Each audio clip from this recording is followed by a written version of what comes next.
Hello friends, आज के video में हम बात करने वाले हैं कि अगर किसी भी पर्सन का टीडीएस डिडक्ट होता है वो अपनी बुक्स में एंट्री कैसे करेगा। यानी कि जो टीडीएस डिडक्ट हुआ है उसकी, या फिर जब भी वो इनकम टैक्स रिटर्न फाइल करता है उसमें टीडीएस को एडजस्टमेंट की एंट्री, या फिर टीडीएस अगर रिफंड आता है तो उसकी एंट्री अपनी बुक्स में कैसे करेगा। यह सब कुछ आज के इस वीडियो में डिटेल में बात करने वाले हैं। सबसे पहले हम समझते हैं कि सर यहां पर कुछ ट्रांजैक्शन लेते हैं। सबसे पहला ट्रांजैक्शन लेते हैं कि sir professional service of ₹1 lakh plus GST 18,000 1,18,000 give to mister Mahesh Kumar. एक पर्सन है, उसने एक किसी पर्सन यानी कि महेश कुमार को कोई सर्विस प्रोवाइड की, प्रोफेशनल सर्विस प्रोवाइड की, जिसकी वैल्यू थी सर ₹1 लाख और 18,000 रुपीज का उस पर जीएसटी था। GST 9%, SGST 9%। अब यहां पर मनीष कुमार ने कुछ अमाउंट डिडक्ट करके उनको पेमेंट किया कि महेश कुमार पेड ऑफ ₹1,08,000। उन्होंने कितना पेमेंट किया sir? ₹1,08,000 and TDS deducted of ₹10,000। उसने क्या किया सर? ₹10,000 का टीडीएस डिडक्ट कर दिया।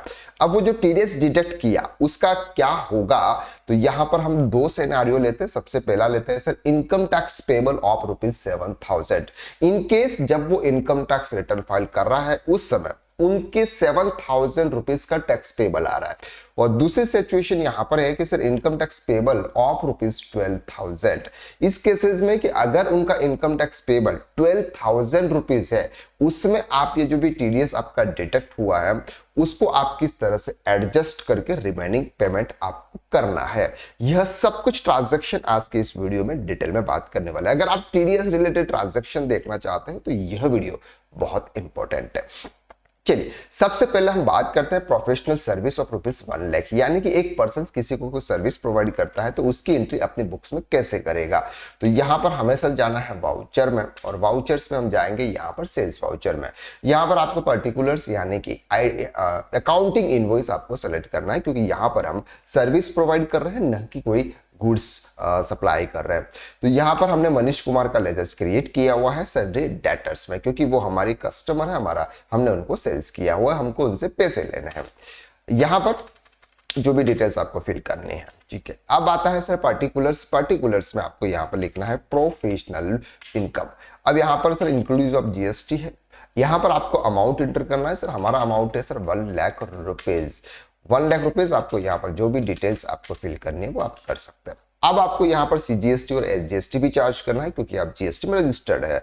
तो हम यहाँ पर लिखेंगे सीजीएसटी और यहाँ पर हम लिखेंगे सर एसजीएसटी। यानी कि टोटल बिल हो गया सर 1,80,000 का। अब उसको आप क्या कर लेंगे? सेव कर लेंगे। तो पहला ट्रांजेक्शन तो हमारा इस तरह से हो गया, यानी कि 1 लाख प्लस 18,000 यानी कि 1,18,000। अब अगर हमारे पीएनएल में अगर हम देखेंगे तो यहां पर हमको दिखेगा सर प्रोफेशनल फीस में आपको ₹1 लाख हुआ, और आपका जो टैक्स पेबल है ये है सर आपका 18,000 का टैक्स पेबल। और आपको पार्टी से कितना लेना है सर? ₹1,18,000 का आपको पार्टी से वो अमाउंट रिसीव करना है। सेकंड ट्रांजैक्शन है कि महेश कुमार ने उनको पे किया सर 1,08,000 और ₹10,000 का उन्होंने टीडीएस डिडक्ट कर लिया। अब उसकी एंट्री आपको करनी है सर वाउचर, और वाउचर्स में आपको जाना है रिसिप्ट मोड में। रिसिप्ट मोड में सबसे पहले आपको यहां पर सेलेक्ट करना है कि ये जो अमाउंट है वो अमाउंट कहां से आ रहा है। तो मनीष कुमार से आ रहा है। अब यहां पर ये ध्यान से समझना है कि सर मनीष कुमार से कितना पैसा लेना है आपको। ये दो कंपाउंड एंट्री भी आप यहां पर कर सकते हैं, या फिर आप टीडीएस की सेपरेट एंट्री भी कर सकते हैं। मैं आपको दोनों एंट्री का कंपैरिजन यहां पर आपको बता देता हूं कि वो एंट्री दोनों किस तरह से होती है।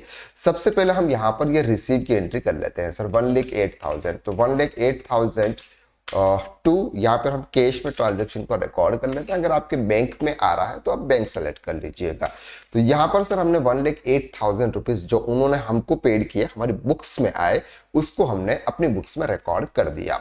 अब अगर हम बैलेंस शीट्स में जाएंगे चेक करेंगे तो सर बैलेंस शीट्स में आपको यहाँ पे सन्ड्री डेटर्स में आपको मनीष कुमार से अभी भी ₹10,000 लेने हैं।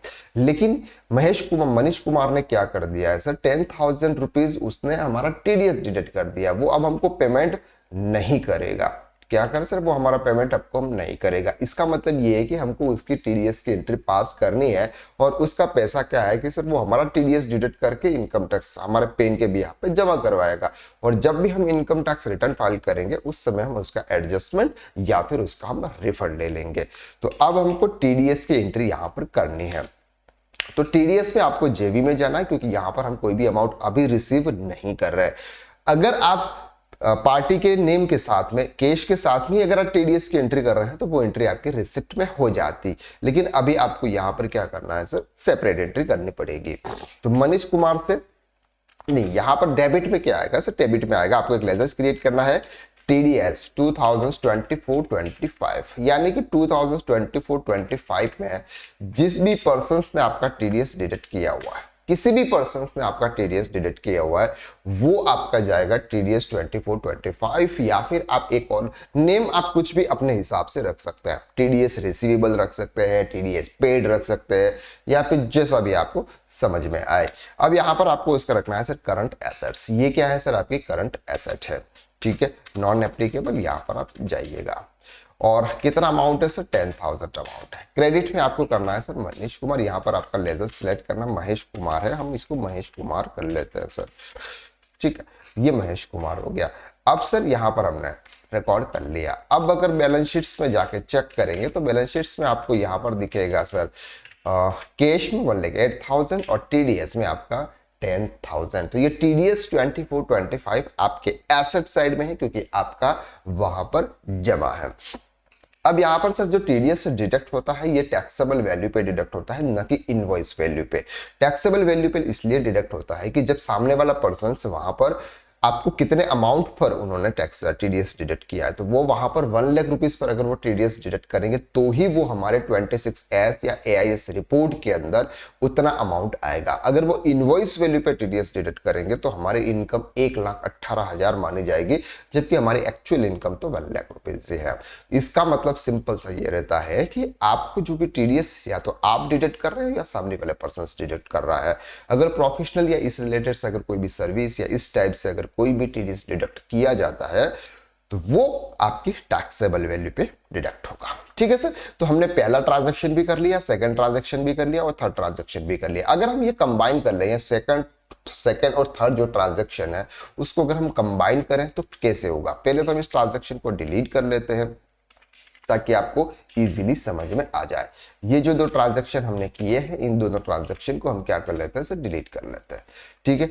अब हम जाएंगे सर वापस से वाउचर में, दोनों को एक साथ एंट्री करते हैं। रिसिप्ट में जाएंगे, अब बात करेंगे सर महेश कुमार सर को कितना लेना है, तो यहां पर आपको सिलेक्ट करना 1,18,000। कैश में कितना आया सर, 1,08,000, और आपको यहां पर लिखना है TDS 2024। तो इस तरह से भी आप ट्रांजैक्शन को रिकॉर्ड कर सकते हो, या फिर हमने जो अभी मेथड्स देखा था दोनों को सेपरेट ट्रांजैक्शन रिकॉर्ड करना, वो भी आप कर सकते हैं, ठीक है। तो यहां पर हमने क्या कर दिया सर, ट्रांजैक्शन। अब बात करते हैं कि income tax payable of ₹7 lakh. अब बात करेंगे ट्रांजैक्शन को। अब ये सर हमारा क्या है, वाउचर। अब इनकम टैक्स पेबल की हमको एक एंट्री पास करनी होती है। इनकम टैक्स जो भी होता है ये एक पर्सनल नेचर का एक्सपेंसेस होता है, इसलिए इसको कैपिटलाइज किया जाता है, यानी कि कैपिटल में ट्रांसफर किया जाता है। PNL के अंदर इसका कोई भी इफेक्ट नहीं होता है। अगर आप यूट्यूब पे बहुत सारे यूट्यूबर्स जो भी टीचर्स है वो जो बता रहे हैं कि सर इनकम टैक्स को इनडायरेक्ट एक्सपेंस में लेते हैं, इनडायरेक्ट एक्सपेंसेस बिल्कुल नहीं है, ये आपके कैपिटल में जाएगा। तो यहां पर हम लिख लेते हैं सर इनकम टैक्स, ठीक है, इनकम टैक्स पेड या फिर income tax previous financial year 2425, जो भी आपको लिखना है, आपको यहां पर लिखना है सर कैपिटल, ठीक, और उसको सेलेक्ट करना है। कितना सर आपका इनकम टैक्स पेबल है, यहां पर 7 लाख रुपीज, सॉरी 7,000। इसके बाद यहां पर आपको एक और लेजर क्रिएट करना है, इनकम टैक्स पेबल, ठीक है, और ये इसको रखना है आपको करंट लायबिलिटीज में, क्योंकि हम इसका प्रोविजंस क्रिएट कर रहे हैं। अभी हम पेमेंट हम नहीं कर रहे हैं, बाद में एडजस्टमेंट करने के बाद में हम इसका पेमेंट करेंगे, ठीक है। ये एंट्री हमने पास की इनकम टैक्स पेबल। ये कब आता है, जब आप इनकम टैक्स रिटर्न फाइल करते हैं, कंप्यूटेशन प्रिपेयर करते हैं, सभी इनकम्स आपकी वहां पर आ जाती है। इसके बाद एक फिगर आता है कि आपको इस बार कितना टैक्स पे करना है। तो हमको 7,000 रुपीज का टैक्स पे करना था। अब क्या हुआ सर, 7,000 रुपीज का हमको टैक्स पे करना, लेकिन ऑलरेडी हमारे 10,000 रुपीज एज ए टीडीएस, जिसको हम एडवांस भी बोल सकते हैं नॉर्मली, तो वो हमारे जमा है। तो अब हमको क्या करना है सर, 7,000 को एडजस्ट करना है, 3,000 हमारे क्या हो जाएंगे, रिफंड हो जाएंगे। तो यहां पर आपको जेबी पास करनी है, और जेबी में क्या करना है सर, इनकम टैक्स पेबल आपका कितना है सर, 7,000 रुपीज, ठीक है। और अब यहां पर आपको टीडीएस 2024-25 के साथ में आपको उसको एडजस्ट करना है, क्योंकि अब आपको टैक्स पे नहीं करना है ना इस, लेकिन ये जो लेजर्स आपने क्रिएट किया था उसको आपको क्या करना है, कंप्लीट करना है। तो यहां पर हमने कर दिया सर 7,000।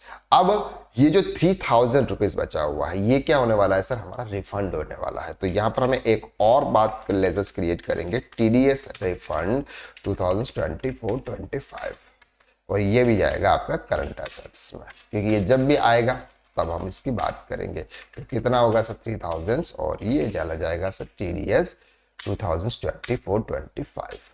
क्लियर हो गया आपको, टीडीएस रिफंड 2024-25। अब अगर ये टीडीएस रिफंड आता है आपकी बुक्स में, अगर ये जब भी इसका टीडीएस रिफंड आएगा आपकी बुक्स में, उस समय आपको एंट्री पास करनी होगी sir, TDS refund 2024 3,000 rupees to cash, यानी कि जिस भी बैंक में आया होगा।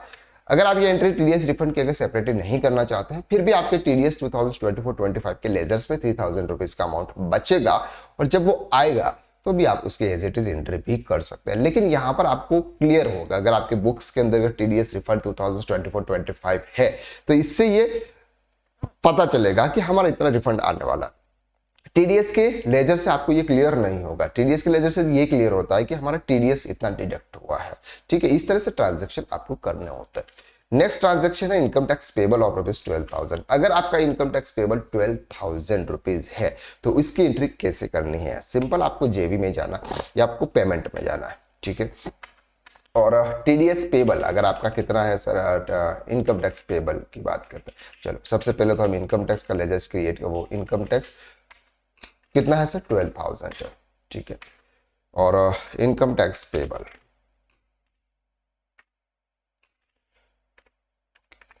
अच्छा यहां पर आएगा सर बैंक, इसका पहले लेजर्स क्रिएट करना, हम जेबी पास कर लेते हैं, इसके बाद हम यहां पर करेंगे सर इनकम टैक्स पेबल। अच्छा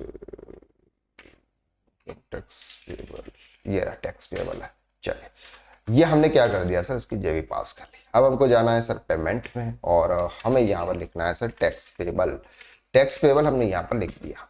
अब आपको यहाँ पर सेट करना है सर टीडीएस 2024, अभी आपका 10,000 रुपीज होगा, और यहाँ पर आएगा आपका कैश, यानी कि अब आपको 2,000 रुपीज का आपको एक चालान क्रिएट करना है, और चालान क्रिएट करते समय आपको ये ट्रांजैक्शन रिकॉर्ड करना है, क्योंकि टैक्स पेबल था हमारा 12,000 रुपीज, हमने 10,000 का टीडीएस एडजस्ट किया, और 2,000 रुपीज का हमने टैक्स पे किया।